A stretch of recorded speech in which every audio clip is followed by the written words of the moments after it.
Баршаңызға сәлем, сіздермен Фариза асханасы арнама қош келдіңіздер. Бүгін сіздермен үй жағдайында пиццерияларда жасайтын пиццаны жасап көрсететін боламын. Өте дәмді болып шығады. Үйде бір рет жасап көрсеңіз, сосын көшеден сатып алмайтын боласыз. Видеоны соңына дейін қарап, менімен бірге болыңыздар.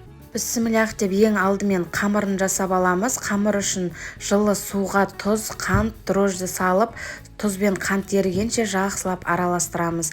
Кейін алдын ала електен өткізілген ұнымыздың үстіне жаңағы дайындап алған суымызды, сонан соң кішкене май қосып, жұмсақ қамыр илейміз. Мінекей, бізде осындай қолға жабыспайтын жұмсақ қамыр шығу керек. Енді осы дайын болған қамырымызды үстіне кішкене май жағып, сонан соң мешок жауып, үстіне жылы орамал жауып, 1 сағатқа тындырып қоямыз. Енді біздің қамырымыз көтерілем дегенше пиццаға арналған арнайы соус дайындайтын боламыз. Соусқа қызанақ қажет болады. Менде қызанақ болмағандықтан осындай қызанақтан жабылған банк пайдаланамын. Мен бұны жаздың кезінде қысқа арнап жауып қойған болатынмын. Енді соус дайындаймыз.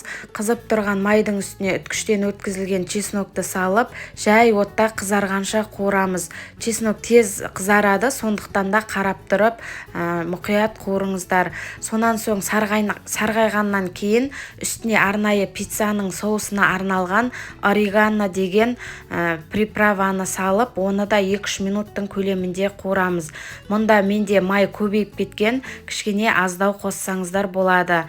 Енді бағанағы банкаға жабылған дайын қызанақты үстінен салып, жақсылап қатты отта 3-4 минуттың көлемінде қуырамыз.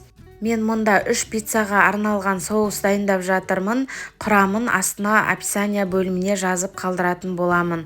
Мінекей, осымен біздің соусымыз дайын. Басқа ыдысқа алып, суытуға қойып қоямыз. Осы аралықта біздің қамырымыз дайын болады. Менде қамыр 3 пиццаға арналған. Қамырдың бірінші бөлігінен 1 пицца жасап жеп алдық. Енді қалған 2-ін жасайтын боламыз. Оның көмегімен видеода көрсетілгендей етіп қамырымызды оқтаумен жұқа етіп жайып аламыз. Мінекей, осындай жұқалықта болу керек. Сонан соң шеттерін дәл видеода көрсетілгендей етіп арқаға қарай кішкене шымшылап қайырып шығамыз. Менде қамыр 3 пиццаға арналған. Керекті заттардың құрамын осы видеоның астына описание бөліміне жазып қалдыратын боламын.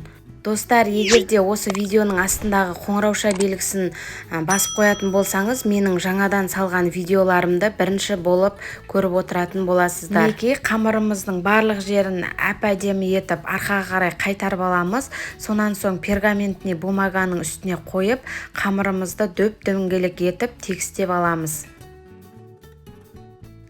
Енді осы қамырымыздың үстінен жаңағы дайындап алған соусымыздан 2-3 қасық салып, жақсылап тегістеп, барлық жеріне тигізіп, жайып шығамыз.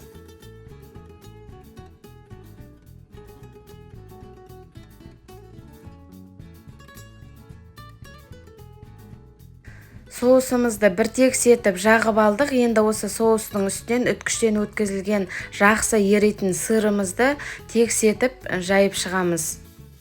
Енді осы сырымыздың үстінен колбасаларымызды қойып, 280 градус қызып тұрған пеште 7 минуттың көлемінде пісіріп аламыз. Ұзағымен 10 минуттың көлемінде пісіреміз. Одан ұзақ қойсақ, сырларымыз күйіп кетуі мүмкін. Сондықтан да 7 минут жеткілікті. Мінекей, көріп тұрғандарыңыздай біздің пиццамыз өте әдемі болып пісіп шықты. Өте жұмсақ, дәл сол пиццериядағыдай әдемі болып шығады. Міндетті түрде осы рецептпен жасап көрсеңіздер болады. Дәл осындай шығуына 100% кепілдік беремін. Сіздермен болған Фариза. Егерде менің видео рецептім сіздерге ұнап жатса, лайк басып, басқа да достарыңызбен бөлісіп қойыңыз.